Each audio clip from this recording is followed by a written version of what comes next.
Here today, we're going to be talking about the number one mistake and how to avoid it that thought leaders make when they're blogging.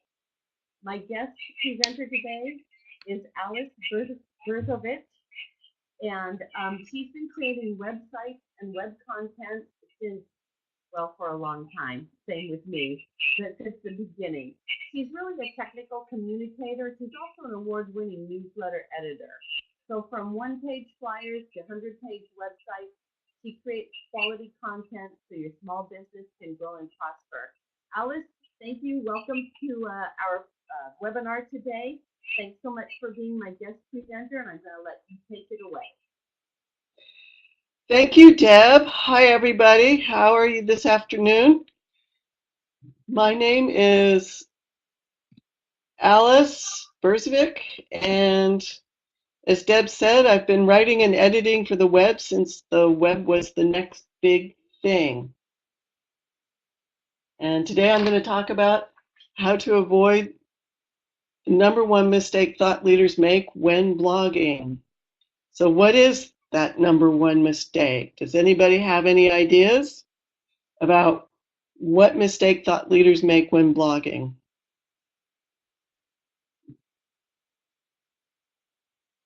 And you can enter that into the chat if you want.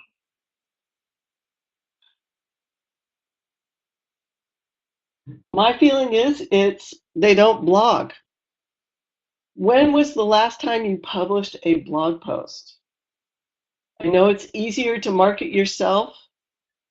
It's easier to market someone else than it is to market yourself, but if you're not blogging, you're missing out on one of the most cost-effective and authentic ways to market your business.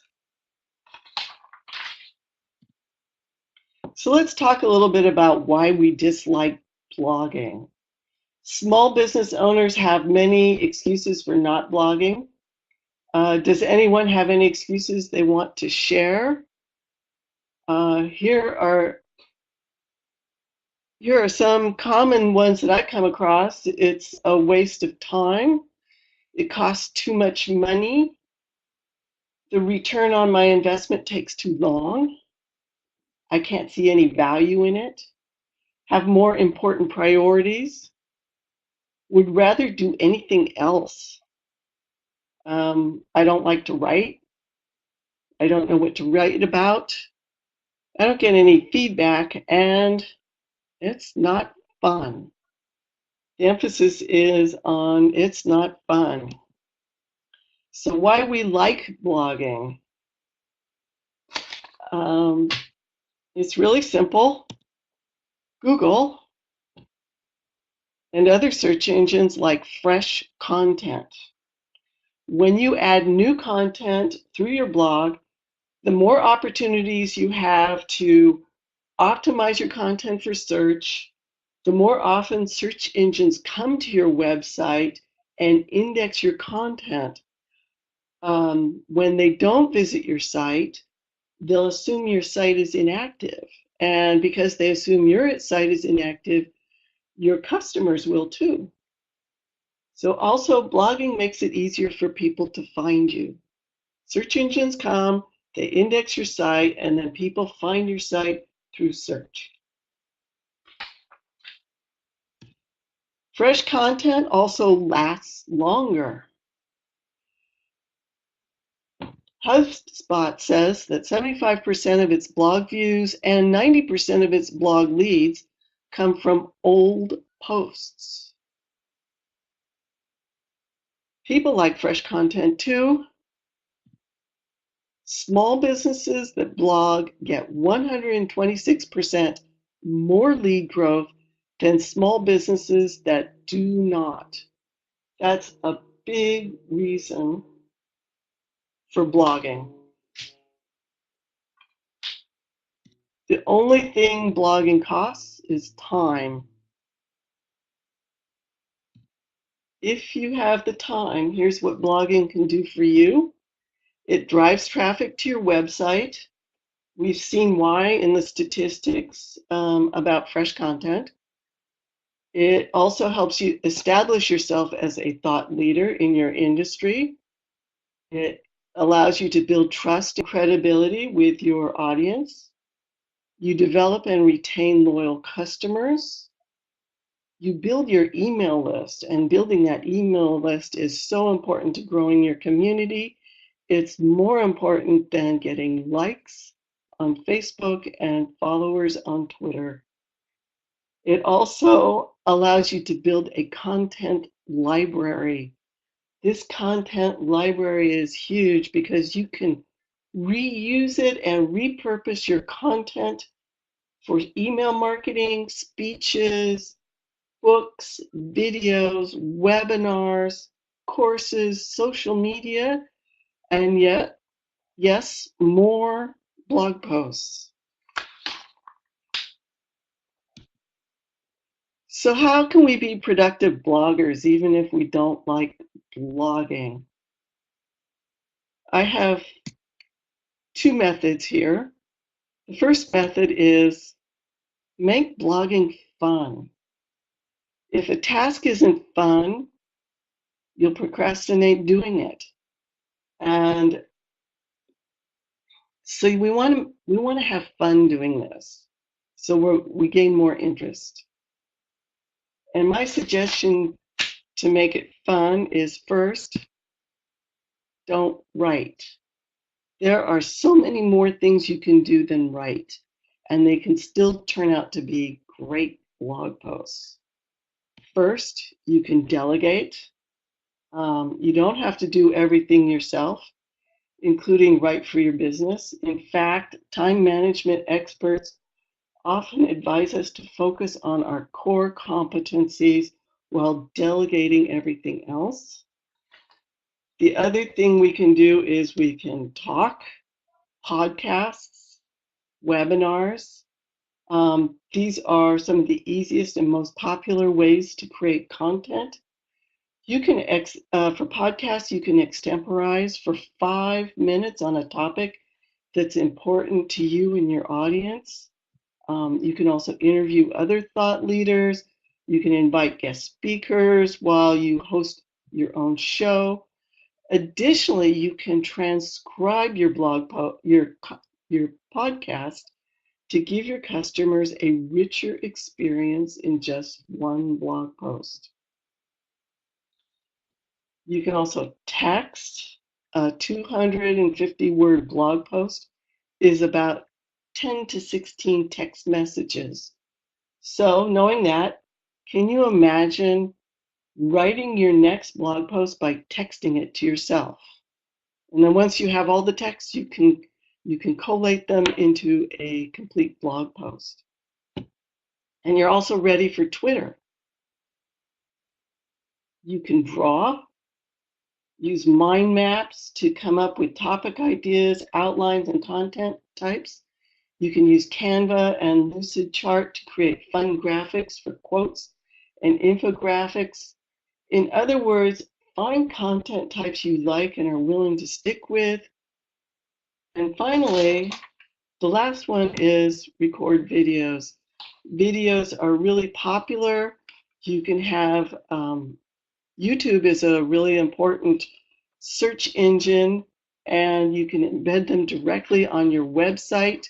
You can also have them transcribed, so you have both video and blog posts, and that makes again, a richer experience for your website visitors. The richer the experience, the more willing they're going to want to stay on your site for a few minutes and really get to know you. So if you want to write, because you like to write, I suggest making it fun with a few tactics. First, write with a group. Some tasks are better performed with groups. People like being with other people who are doing what they're doing. A group can also provide accountability, encouragement, and company. Also, it's easier to accomplish a task as a member of a team, even when you're working on individual projects. So write with a group. You can also write somewhere else. Our mobile technology makes this possible to move around. You don't have to be in one place. Maybe you write better in a park or a cafe. I write real well in a shared co-work space. So when you start to feel stale in one environment but don't want to go back to your home office, move, go someplace else. You can also write real fast. The faster, the better. When you slow down to edit before you're finished writing, you'll bog down in the writing process. And if you write real fast, you just get it out of your system. You don't, at this point, you don't have to worry about punctuation, spelling, or grammar. Those things you can worry about later in the editing phase. So just write fast. You can also you can follow a writing routine. To write more, James Chartrand of Damn Fine Words says to create a routine that trains your brain to write on demand. So, however, don't delay your writing with elaborate procrastination rituals. And right now, I'm thinking of baseball players who spend a lot of time fiddling with their gloves and their when their bat and everything, and they don't get up to the plate. And then once they do, they don't hit. So you don't want to waste time with a writing routine. You want it to be something that's quick and that triggers that writing impulse. You can write by hand. Writing is kinetic. You use a lot of muscles from your fingertips all the way to your brain. So you exercise all those muscles when you write by hand. And some people prefer writing by hand over writing with a computer keyboard because it is kinetic and tactile. Change your mindset.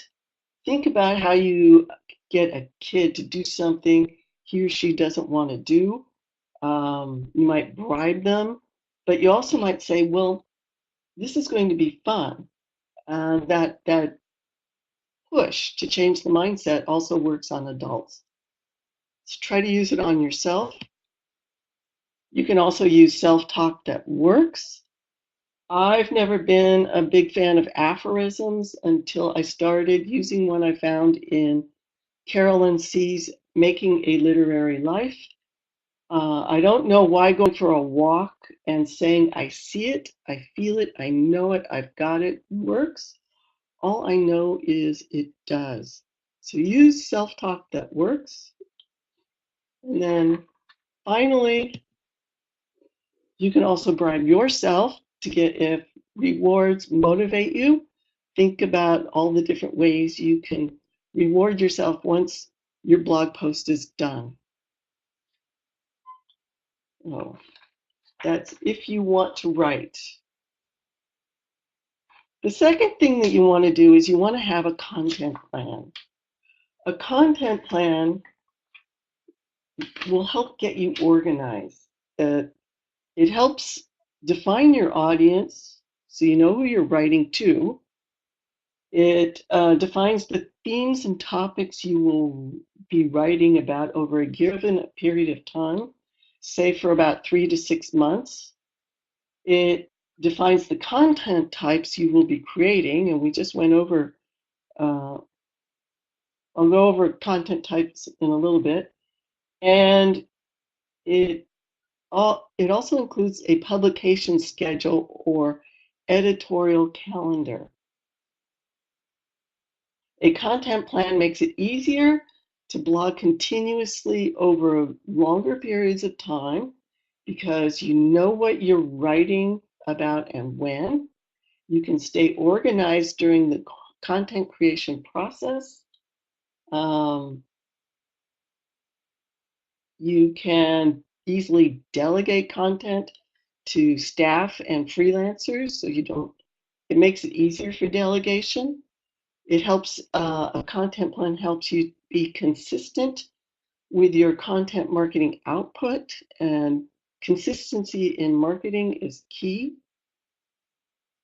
Again, you don't want to spend a lot of time creating a content plan because it'll delay your game.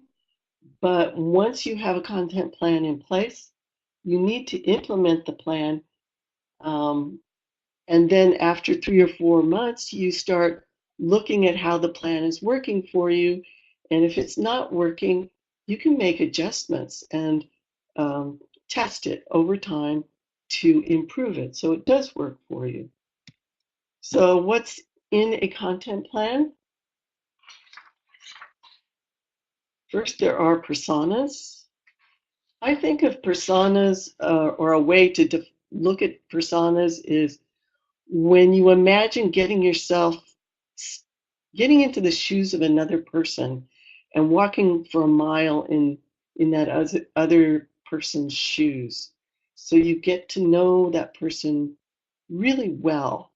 And that's that's what you do when you create a persona. You find out lots of information about a specific person and you craft a a statement about that person so that it's easier for you to connect.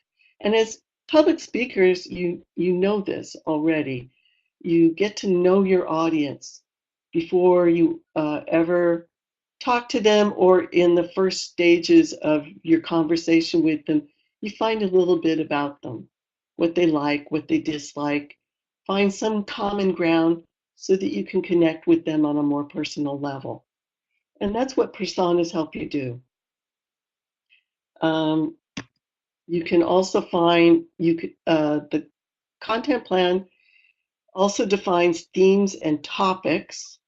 Marcus Sheridan of the Sales Lion says content writing is about finding ways to answer the same 10 questions. Those 10 questions help you come up with all your topic ideas.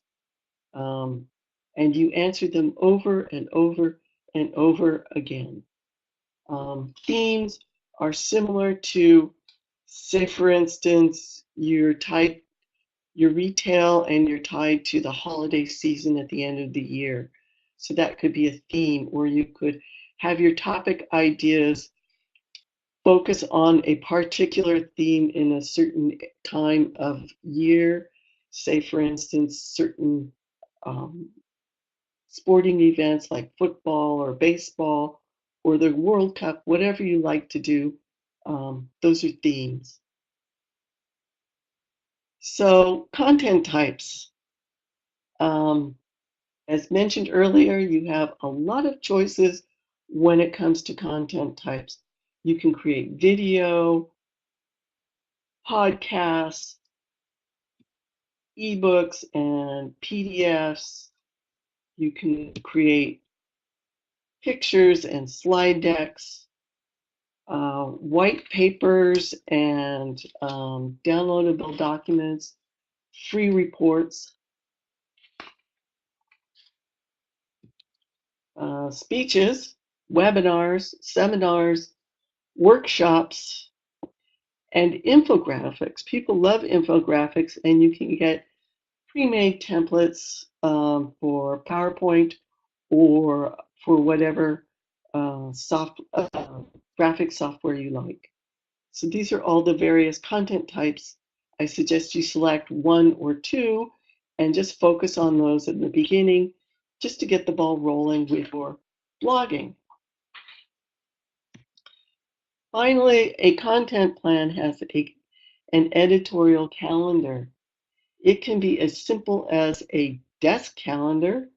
Um, and what it does is you have writing topics and you pin the writing topics to a publication date on the calendar, and the calendar allows you to project manage by working your way backwards. What date are you going to start writing on the topic? When are you going to have it completed?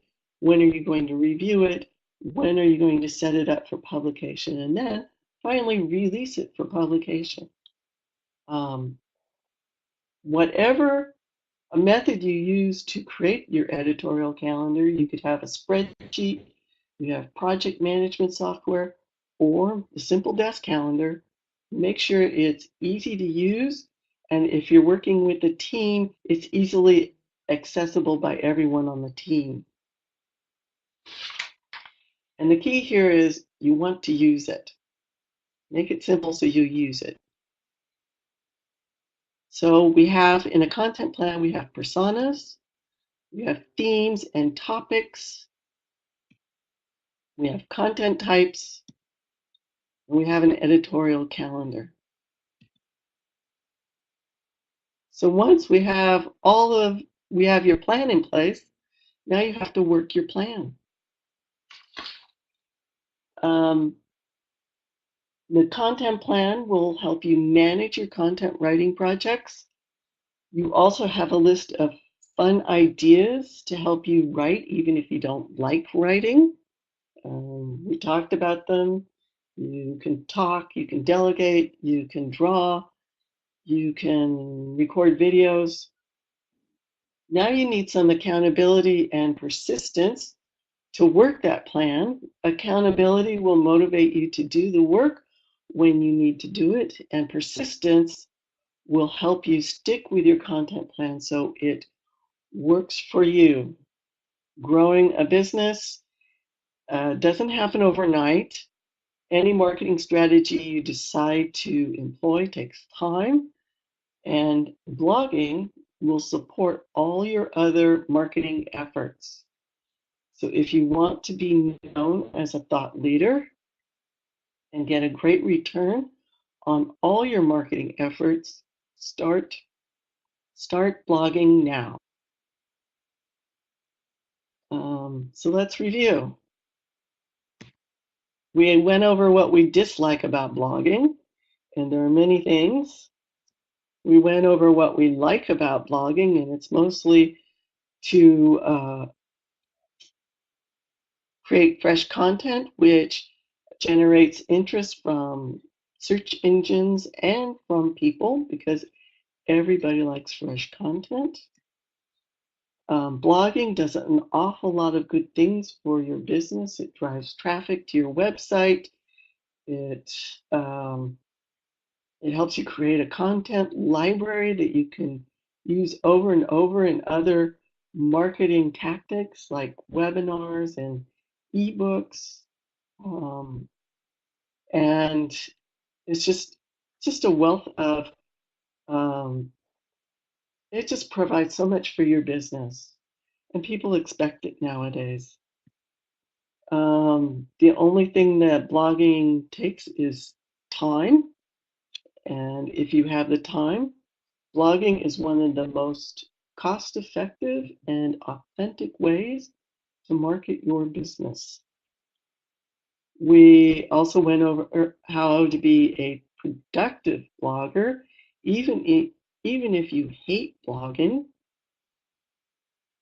And one of the ways that we can be more productive is if we turn a task we don't like so much into something that's fun. And we can have a lot of fun with blogging if we work with other content types and do different things that just make it more interesting and a more rich, rewarding experience for our website visitors. It's also important to have a content plan. A content plan will help organize you. It will help you stay on track with your content writing tasks, and it will help you be much more consistent. And consistency is a key in marketing. The more consistent you are, the greater return on your investment in time. And finally, once you have a plan in place, make sure you work that plan. Um, so I want to put it out to you if you have any questions for me at this stage in the talk before I move on to the last part of my presentation. And you'll need to do that in the chat area. So I know that there is one, Alice. Catherine sent me one earlier today, or actually posted it on the Meetup group. So she's Okay. asking, when writing an article for LinkedIn, how important, or even another website, how important is it to provide some content on LinkedIn and then insert the link back to the website? Um, it's always good to have a link from any guest blog post on another site to your own site. You can have a link in LinkedIn, you can have a link at the end of your blog post to your own website when you describe who you are, what you do. You could also have a link to a special page on your website. Say you have a book, you can have a short paragraph on LinkedIn with a link to the book page, and that's an excellent idea. It's also an excellent idea to write posts for LinkedIn, and it's okay if you have a LinkedIn post and you repost it on your website. It used to be that people thought Google would penalize you if you had content in two places, but that's not true.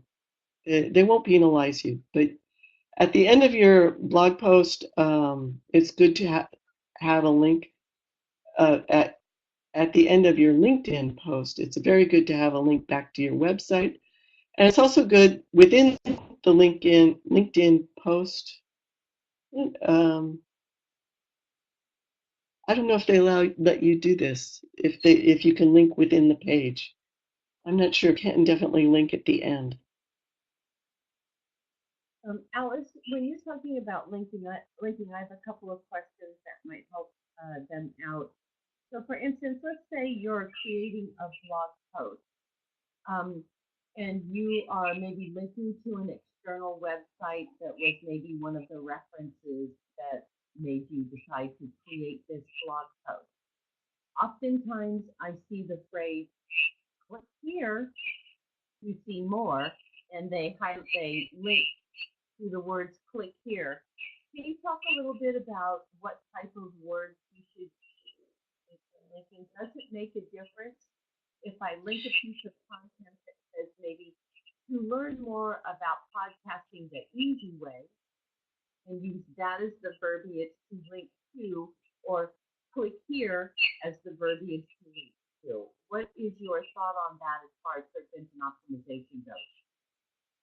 You always want to link keyword phrases. They can be short keyword phrases or long tail keyword phrases, things that are very descriptive that will come up in search um, on the search engines.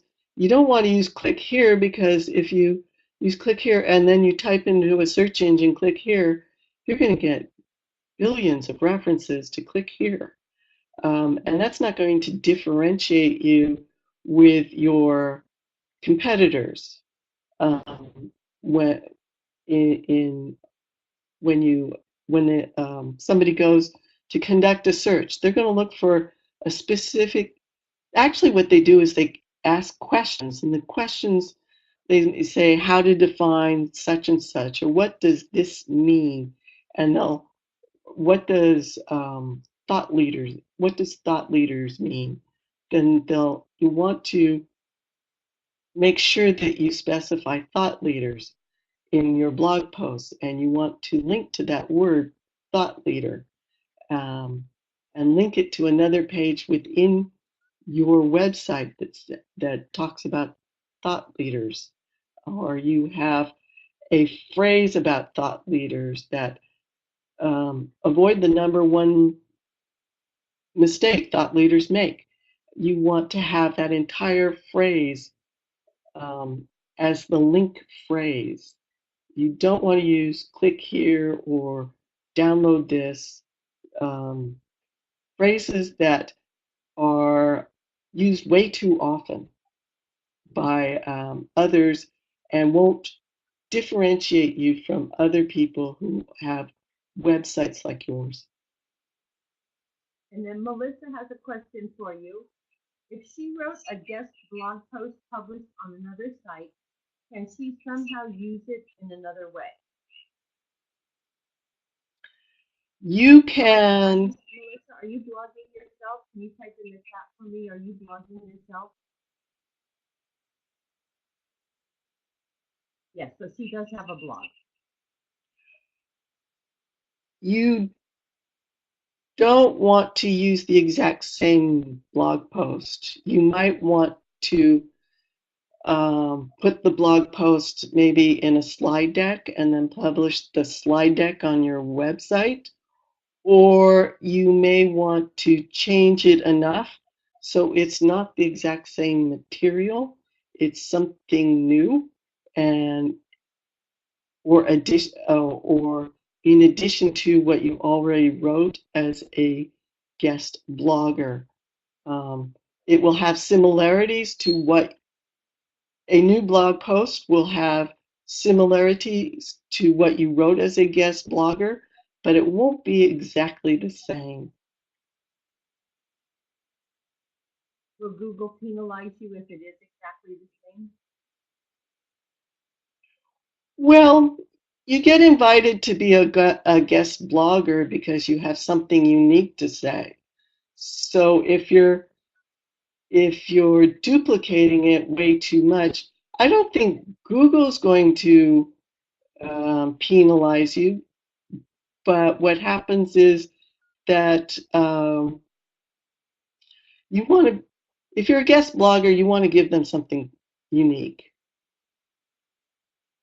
And it doesn't have to be completely unique because you have your own voice, you have your talking points that you cover over and over again, um, but you don't want it to be exactly the same. And then I have a text message from Catherine, and she is putting on a speaker showcase next week, and she's been blogging, and she's wondering if it's advantageous to her to say create a series of blog posts about the speaker showcase, and then to be able to link back and forth between those blog posts in a manner, I know, like highlighting speaker showcase and then linking it to one of the other blog posts. Is that a good idea to use a multi part, for lack of a better word, a multi part series of posts that you link back and forth to each other to market some sort of event or product that you might have? I think it's fine. I think it's good to link um, to other blog posts within your site. Internal linking, that's is what how Yoast SEO phrases it. Uh, so you build up, what is it, authority for certain pages on your website when you do that. And then, how do you have a recommendation for how long our blog post should be? A blog post only has to be 300 words. Uh, that's not very long. So you don't get any more search engine reviews for having any longer blog posts than that? It's nice to mix it up. Lately, the prognosticators have talked about having lengthy content, something that's more than 1,000 words. But I think it's good to just mix it up. And if you're not inclined to have lengthy blog posts, then don't worry about it. Write just 300 words. Uh, I think what's most important is to have quality content and to post it consistently over a given period of time. And when you talk about over a period of time, how often should we blog if we really want the search engines to visit our site on a regular basis? We should blog at least once a month.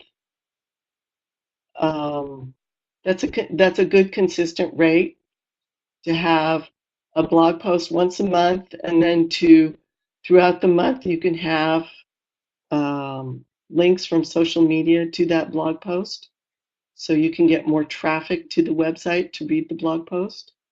Also, it's an excuse to send out an email newsletter and say, to have a teaser, say, I've got this new content on my website, read it here.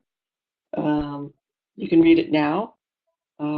So once a month is good. The more often, the better. If the more often you blog, the more often you're going to get quality leads through your blogging. Cool. I think for the moment, that's all the questions we have. Okay. So what I have here is I can help you with, let's see, this part is about where to get more help. And you can write your own content. Melissa and Catherine are definitely writing their own content. And you can outsource your content. And my feeling is, if you're struggling, you already have a lot of content. I met a woman who has a book, and yet she's not blogging. And she has all this content in a book. And all she has to do is come up with 300 words to talk about some aspect of her book content. She could also do a podcast, a 5-minute podcast, and have the podcast transcribed, and that will provide her with enough material to blog once a week. So you already have a lot of content, and getting started can be the hardest part. And my feeling is the first step is, let's create a content plan. And this is what I'm offering until September 27th. 2017 is I'm going to help you create a content plan if you're interested. This plan will help you assess your audience and the content you have.